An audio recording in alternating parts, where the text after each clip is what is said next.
comes first. This is ABC-7 Extra. Good evening, I'm Saul Saenz, and this is ABC-7 Extra Sunday edition. This election will be like no other in recent U.S. history. It's being held in the middle of a pandemic while we're slowly beginning to reopen many parts of the country. But the question of how to vote is not just about mail-in ballots. The Texas Secretary of State, along with the El Paso County's Elections Department, is taking great aims to protect voter safety. Early voting begins October 13th through October 30th. Every single day will be open to voting in that time period. New this year, besides the early voting sites, express curbside voting, also known as drive-through voting, will be available in 7 locations. New this year, during the last week of early voting, some locations will be open until 10 p.m. Also new this year, the county has a drop slot on the first floor of the county courthouse. The Elections Department will make available parking spots so you can park and drop off your ballot. And on Election Day, El Paso was picked to take part in the Voter Center program, which means you can vote safely at any of the 150 vote centers on November 3rd. Each center will get a Vote Safe El Paso kit, complete with hand wipes, a disposable marking utensil. A clean team will be at every polling location, sanitizing the polling sites throughout the day after each voter passes through. For more information on polling sites, head over to our website at kvia.com. Joining us to talk about all these changes, voter turnout, and how the pandemic could affect this year's election is UTEP Communications Professor Dr. Richard Pineda. Also joining us is veteran and award-winning journalist, also the founder of ElPasoMatters.org, Bob Moore. Gentlemen, thank you so much for taking time to talk to us. Dr. Pineda, I'll start with you. What effect do you think all these changes and voting in the middle of the pandemic will have on this year's general election? Well, I mean, I think that this is going to be the million-dollar question. So I think that there are going to be some drops in numbers, even with the best efforts for El Paso County and in the state and nationwide, because I think people are a little bit concerned about being in public spaces. I voted in this last cycle and voted early, and everything was incredibly clean and easy. Used a cotton swab to actually indicate my voting. But I still think that there are enough nerves associated with the pandemic that I do think that you will have some voters that might be on the bubble about showing up, and it's going to be the pandemic that holds them back. That said, this is a big election with a presidential election at the top of the ticket, but I do think the pandemic is going to have some rollover on minimizing the number of people that vote. Bob, your thoughts? I agree with Richard. I've been saying since 2018 that I expect to see 250,000 to 300,000 people vote in this election, which would be up from about 220,000 in 2016. I still expect to see that, but I think Richard's right, is that we are going to see some impact, that some people who might have voted otherwise probably won't. But I think because of the nature of this election, people are more motivated than usual to cast a ballot. So I still expect to see a record turnout here, but it probably won't be as high as it otherwise would have. Let me follow up on what you said. Why do you think they're more motivated this year than in years past? Is it because of the presidential election and the person who's in power right now? Yeah, I think there are probably two words that would answer that question: Donald and Trump. I think whether you like him or not, he is the dominating force. And elections involving incumbents are by their nature about the incumbents, but he is such a unique force in American politics that I think that's what's going to drive this turnout. And because of the makeup of El Paso, most of that turnout, I think, is driven, to vote against the president rather than for former Vice President Biden. But you will also see, I think, some added enthusiasm among some El Pasoans who are going out to vote because they like the president, probably more so than in 2016. At the end of it, I suspect that his share of the vote in El Paso will probably wind up being somewhere around 30%, maybe. Yeah. Dr. Pineda, you had the pulse on the university students. What are they saying out there about this election? Are they excited about it, or are they just as precautious during the pandemic?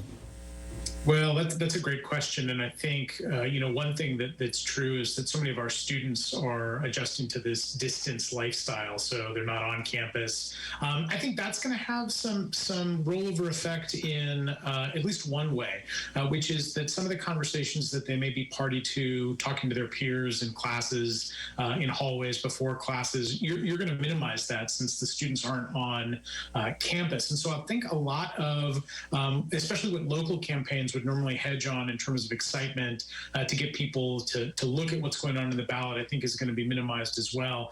Campaigns from the national level down to the local level have really tried to change and adjust the way that they're reaching out, using Zoom to do their calls, setting up events where they can have people in spaces that are digital. But I think what you're seeing is certainly a high level of concern. I mean, I think that the students that I deal with at the university are more politically engaged than in previous generations, but I'm not entirely sure that translates into voting. So in the previous months before the pandemic started, I think there was a lot of vocal activism and a lot of vocal positions about what was going on politically. But for me, the big challenge is trying to gauge what that will actually transform, or how much that will actually transform into voting. And I think that in a moment like this, where you do have this kind of net slowdown, students are not in classrooms, they're not able to participate in the commons, as it were.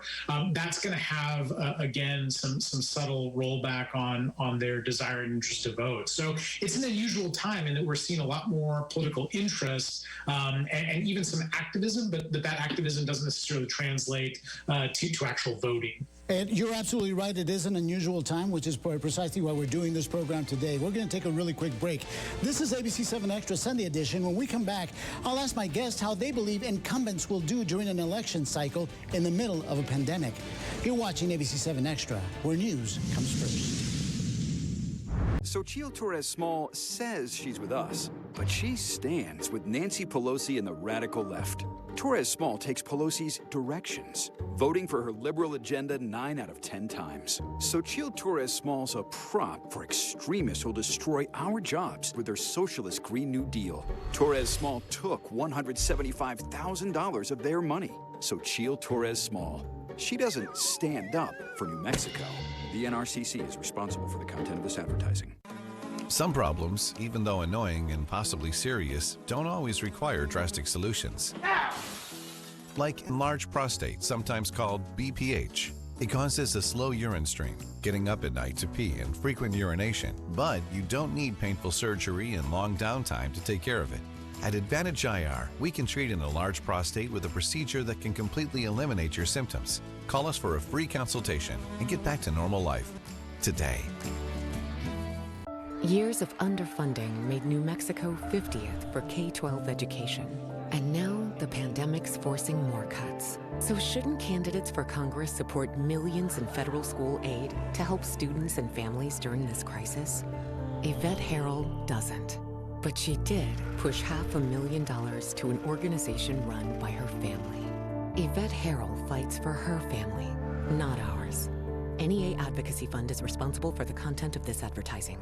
If you're waking up with sore shoulders, sore hips, and lower back pain, come in and invest in your rest. For a limited time, get a free adjustable base with a select mattress purchase and take advantage of no down, no interest for 5 years, plus free delivery and setup. For the ultimate in comfort, come try a Tempur-Pedic, America's most recommended mattress for as low as $30 a month plus $300 in free gifts.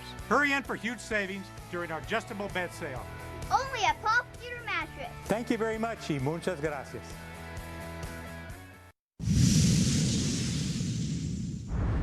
Welcome back to ABC-7 Extra Sunday Edition. ABC-7 recently spoke to the El Paso County Elections Administrator, Lisa Wise, about changes to voting this general election. Wise says straight party ticket voting will not be available this year. The state is no longer using the straight ticket option, which El Paso County is a very heavy straight ticket voting county. What that means is that you can no longer go in at the top of the partisan ballot and just pick the party and have it pre-fill your selections. you will need to go down every race and make sure that you select the candidate of choice in that. That will increase your voting time. So we're asking everybody, review the sample ballot ahead of time. You can even bring in your sample ballot that you've already marked. Not allowed to share that with anyone, but you're allowed to use that for yourself so that you're not taking more time than you need. I also want to welcome back UTEP Communications Professor Dr. Richard Pineda. Also joining us is award-winning journalist, also the founder of El Paso Matters online publication, Bob Moore. Gentlemen, thanks again. I'll start with you this time, Bob. What impact do you think this will have on voting, not being able to vote straight party ticket? That's a great question. And I think there are two impacts. One of the things that Lisa Wise was hinting at there that concerns me is this could, even in the best of circumstances, could have created much longer lines to vote because as she mentioned, El Paso had a high propensity for voting straight ticket, but so did every other area of Texas. Houston, for example, voted at straight ticket at a much higher rate than El Paso. And one of the advantages of that is you can be in and out of the polling booth in a minute. Now it may take people 2 or 3 minutes or 4 minutes to go down the ballot. Combined with the crowds that are going to be formed and the social distancing because of COVID-19, the lines could get really long. And that could be one other factor that gets to the point Richard was making earlier, maybe discouraging people from voting. So that's one big impact. The second big impact in a place like El Paso is it gives Republicans a bit more hope. Every Republican candidate in El Paso over the last 20 or 30 years has started 20 or 30,000 votes behind in general elections just because of the straight ticket voting. So on a race like the 8th Court of Appeals Chief Justice, where you have a Republican and Democratic candidate running, you may see the Republican candidate fare better than he would have in earlier elections. Or vice versa, correct? Well, in other areas of Texas, Democrats could benefit from in areas that have had heavy straight ticket Republican voting, yes. Your thoughts, Dr. Pineda? Yeah, I agree with Bob. I mean, I think this shift away from straight ticket is gonna slow things down a little bit. I think it's an interesting question if you start to think about how much prior knowledge people come into the voting booth. So the other thing that I think we may see, at least in this election, you're already starting to see some of this, especially in judicial races, an undervote. That is, that somebody that goes in and wants to vote for a particular race and in other races may not feel comfortable. They don't know who the players are, so they choose not to vote. You might see a spike in that, but I don't know that it's going to have a big long-term effect. I mean, I think both parties are gearing up to get that point of education out, but I just think that they're swamped right now. So, the last thing that they're talking about probably is how to prepare. For example, as Lisa Wise suggested, taking in your sample ballot that's been already marked off for yourself, which I don't think a lot of people know that you can do. And so information like that, I think, is important. I think as we make it past this election, I think you're going to see some of the municipal voting authorities start to spread that information more. I was going to ask about that fact, as a matter of fact, about being able to take your sample ballot. Will someone cry foul if they see something like this? Most especially if, say, for instance, a party member goes in and they have their sample ballot and they share it with somebody else. Does that open the road for someone to cry foul? Sharing it with somebody else could get you in trouble, but it's permissible for voters to take written material in to the polls as long as it doesn't have any partisan markings. One complicating factor, though, is you're not supposed to take electronic devices into the polls, and especially a lot of young people, they take their notes on cell phones, and that would be a great assistance to people if they could look at their phone and see a sample ballot there, but that becomes problematic. Yeah. Let me ask you the question just before we went to break. How well do you think incumbents will do under this environment? A, the pandemic, B, the fact that you won't be able to vote along a straight party ticket. Bob? I think this is a difficult year to be an incumbent. I think the luckiest man on the face of the earth might be Greg Abbott, who's not on the ballot this year as the governor of Texas. At the beginning of this year, he had a 60% plus approval rating. It's down into the 30s now. And I think leaders at every level of government in states that have struggled with the pandemic are really seeing some impacts. You do see governors like Michelle Lujan Grisham in New Mexico who've benefited by adept handling of the virus, but I think particularly in the mayor's race, that's going to be a focal point on the way Mayor Margo has handled the pandemic, and I think it'll come up in several city council races. I think with a bad health situation and a bad economy, it's just not a good year to be an incumbent. Okay, we're going to talk a little bit more about that, most especially some of the races that we're all looking at. We're going to take a quick break. You're watching ABC-7 Extra. Still ahead, I'll ask my guests which races we should be looking at and if they expect any surprises. We'll be back with more ABC-7 Extra Sunday edition. For just $2.99, the new Carl's Jr. A1 Double Cheeseburger will tempt you with A1 sauce. Try the new A1 Double Cheeseburger for just $2.99 at Carl's Jr. Feed your happy. Yvette Harold didn't care about teachers when she voted to cut their retirement, yet voted to protect her own taxpayer-funded benefits. Harold didn't care about those out of work when she voted to cut unemployment benefits, yet collected over $100,000 in taxpayer funds for perks and benefits, even traveled to lavish conferences in Washington, D.C. Yvette Harold cares about herself, never about you. DCCC is responsible for the content of this advertising. Tired of being cooped up at home? Tired of that same old furniture? Not sleeping well? Let Dow's and Thomasville Home Furnishings help. We've been cooped up too, and our showroom and warehouse is bursting with new furniture and mattresses, all at 50% off. So if you broke the recliner, ruined the kitchen table, or just need a good night's sleep, don't worry about it. We've got you covered with 50% off everything and no interest for 3 full years. Dow's and Thomasville Home Furnishings. We're open and ready for you. Do you need to use the restroom? No, my legs just feel really restless, achy, and heavy. Call them. I know they can help. Thank you. El Paso varicose veins and comprehensive varicose veins in Las Cruces have helped thousands of patients return to a normal and healthy lifestyle by identifying the symptoms and treatments of venous diseases. If you are experiencing discomfort in your legs, call now for a free consultation, a free exam, and a free sonogram. That's right, free. El Paso varicose veins and comprehensive varicose veins in Las Cruces, committed to helping you return to a pain-free life. You know what this Carl's Jr. Double Cheeseburger deserves? Bottle service. Try the new A1 Double Cheeseburger for just $2.99. Part of Charbroiled Double Deals at Carl's Jr. Feed your happy. Welcome back to ABC-7 Extra. Joining us now is UTEP Communications Professor Dr. Richard Pineda and founder of El Paso Matters online publication, Bob Moore. I will start with you again, Bob. Let's talk about the mayoral race. You hinted at how this could actually help or hurt an incumbent, i.e. Mayor Margo, during the pandemic, especially with the handling of the pandemic. Your thoughts on who will you think will be the front runner in the mayoral race and why? I think the first important thing to understand is this is a mayoral race unlike any we've ever seen because of the pandemic, but also because the mayoral race is being conducted in conjunction with the presidential election. So in the last mayoral race where Mayor Margo was elected, we had fewer than 40,000 voters. As I said earlier, we're probably going to have somewhere between 250 and 300,000 voters. It's a much broader electorate. And one of the impacts of that is it's very, very difficult for candidates who don't already have strong name recognition to really break through. They can't knock on 300,000 doors.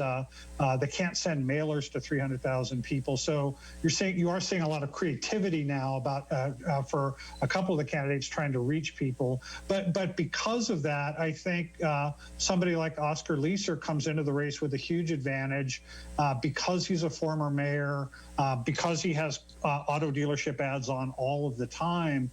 He has this extremely high name recognition coming into the race, which I think should be a huge advantage for him. Do you see any surprises in the mayoral race? It'll be very interesting. You have two, I'd say, non-traditional candidates in Carlos Gallanar and Veronica Carbajal running as clearly progressive candidates, which you have not really had in a mayor's race in a long time. I think there is a mood in the country right now that's very dissatisfied with business as usual, and they could break through. And the other advantage that Veronica Carbajal has is she's the only woman on the ballot, and that has proven to be a very valuable asset in other races in El Paso. We have, Dr. Pineda, we have other races on the ballot that obviously we should be keeping an eye on. We have the District 7 race. We also have the congressional race over in New Mexico with Xochitl Torres and Harold going at it, whether or not Xochitl is a real name. Which one really stands out for you? Well, I mean, I think, our neighbors to the north are in the midst of an interesting election. Obviously, naming an identity has become a big issue in that particular race.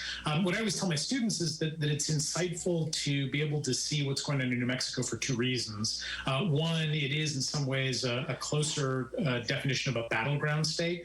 So there's some uncertainty of which party is able to capture the majority of those elected seats. But the other reason it's interesting is because as a result of the El Paso markets, the media markets covering southern New Mexico, we're one of the few parts of the state of Texas that will actually get to see some of the presidential advertising. And so I think that's interesting. But I think for that particular race, the shift in southern New Mexico and the kind of push and pull between Republicans and Democrats will be interesting to play out.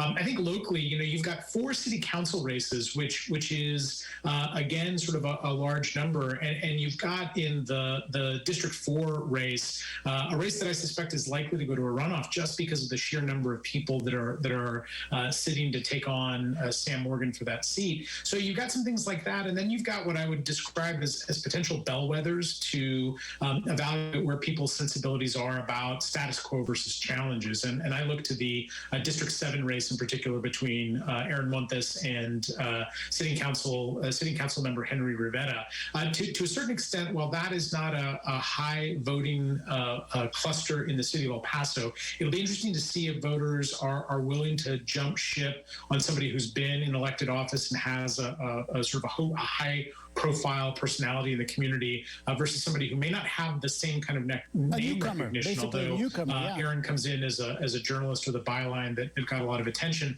So you're going to see, I think, some of this point that Bob is talking about play out in that particular race. Are people in that district content with how the city government has handled COVID-19 largely more than any other issue, or are they willing to jump ship? But I think, COVID-19 is not only going to have a huge effect on the infrastructure of what voting is like in this election, but I think in these city council races, it's also going to have an effect on the way that voters are going to offer their report card of how the city has done. Can I pick your brain a little bit more about District 7, only because that area, East El Paso, is growing by leaps and bounds. Will that have an impact as well by virtue of the fact there's just so many more people out there? I mean, Bob may have a different take on this, but I think that one of the challenges is that a lot of that growth, especially in the last several years, has been tied to the growth of the base.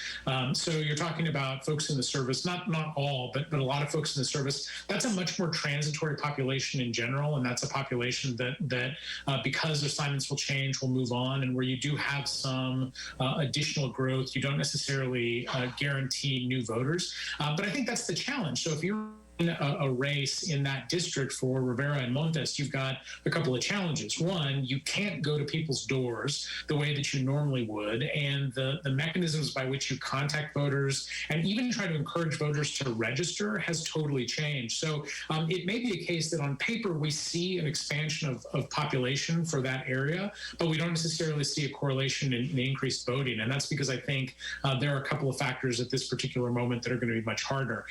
If you were going to challenge an incumbent the way that Montes is doing in that race, then potentially that's your secret sauce, is going after new voters. But if you think about the time that it takes to try to get a new voter versus to try to convince an existing registered voter to vote for you, that time transition becomes somewhat problematic. So I think even with big population, you may not see a surprising increase in the number of voters out there. Your thoughts, Bob?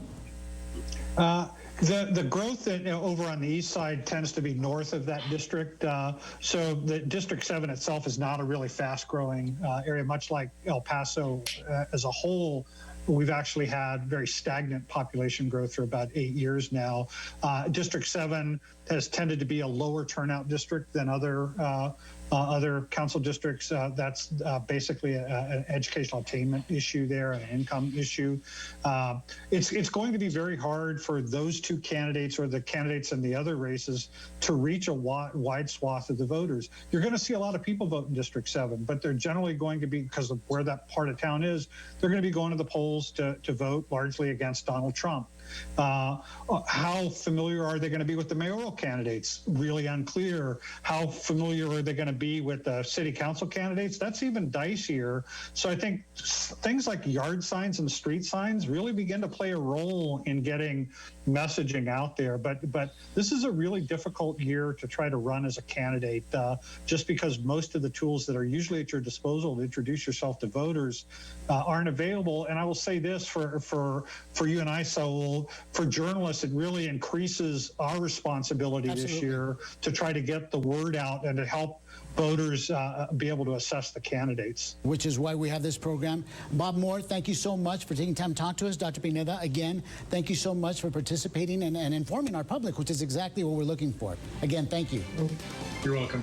And thank you for joining us. I'm Saul Saenz, and this has been ABC-7 Extra. We'll see you on Election Day. Good night y buenas noches.